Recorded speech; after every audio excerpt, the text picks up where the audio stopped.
Okay, so I must have been about, I don't know how old I was. I'm going to say I was 11 years old, about 5th grade. Maybe it was somewhere between 5th grade and 6th grade. That sounds about right. And this was on the beach near my grandmother's house. The Black Beach, the little Black Beach community, Azure Rest. And I was walking along, and somehow, I'm not sure how we found these people. I was in a group of kids, like the kids that I normally was with at that time. And somehow this other group came, and I don't think they weren't people who were usually there. I was there every summer, and they were not there every summer. They were new, maybe they were visiting a relative. And somehow me and these girls, we just really hit it off. And it was the kind of thing I never really felt so natural with the people that I was normally there with. I mean, they were really good people, but it was kind of this feeling of extended family connection where these relations are kind of put in place, but you don't really necessarily, when you're kind of coming into yourself, you haven't necessarily chosen to be in that.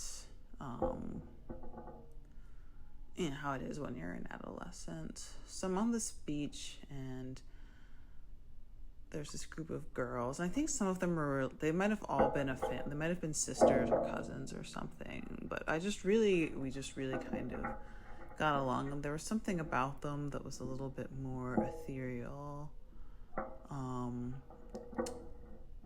than a lot of the people I was used to being around at that time. And we just started walking. We started walking on this beach. And yeah, it was a really, really beautiful day. And, I'm going to say it was about mid to late afternoon when we started walking. We were just kind of chatting and having a lot of fun. And we started collecting shells and all kinds of objects that we found on the beach. I even found some bones of some sort of animal. I'm not really sure what animal it was. But we all were just scooping up whatever we could find and putting it in our arms. And we were just really excited. We were like, wow, we're finding really, really great treasure today, You know how that can be when you're a kid and you're just gathering objects on the beach. But yeah, just all kinds of beautiful shells and bones and there were lots of feathers too. And it was just this feeling of endlessness. There was just something so natural and abundant about the way we all were together.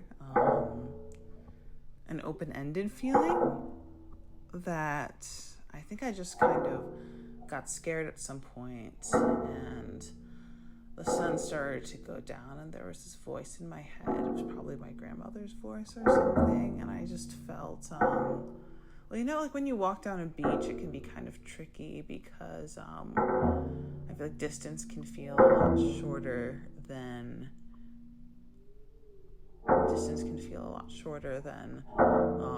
the reality of it. So you're kind of walking up this beach for a while, and everything looks the same. And the sky kind of turned color. It turned to this orange color. And the sun was going down. It was not dark yet, but it was just we were in that golden hour light. And it was really idyllic looking, but right around that time, I started to get nervous, and I was kind of walking a little bit ahead of the group, and I think I kind of just went into this headspace on my own, and I don't know what I was thinking about, but I think it might have just been anxiety that overwhelmed me, but just all of a sudden something came over me, and I got kind of ripped out of this space of endlessness and abundance, and I had this or they were more like armfuls of like bones and shells, and we've been talking all day about how we were all going to go. We were all going to sit down together and sort through everything, and we were really excited. But all of a sudden, I was just walking a little bit of ahead, and I just kind of threw everything into the sea,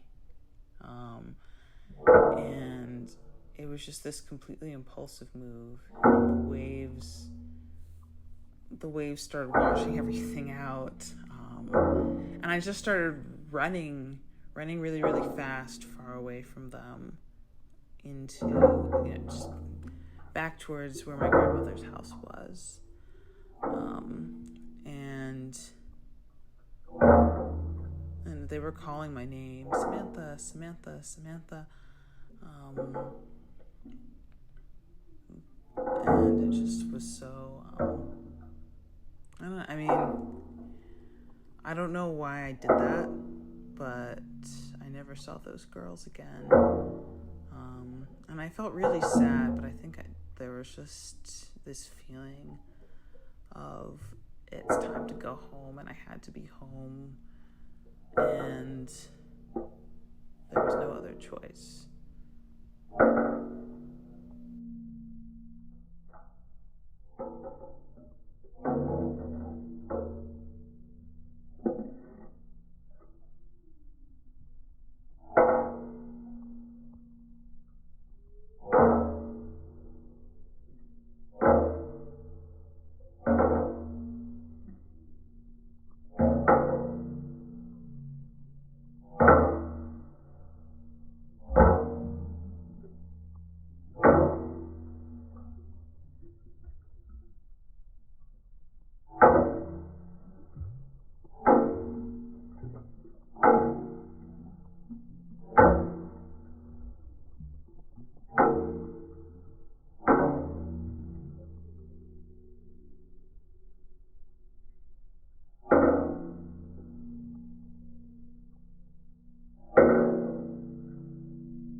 to be bodiless, to be disembodied, to transcend the grip of the body. I dreamed that I was powerful through leaving the systems of power that the body entails. I was weightless. For a second, I was free. Free from the disruption that a body can bring. But I looked down and saw her there, my body that is all that brown and softness, the life-bearing muscles, fully relaxed.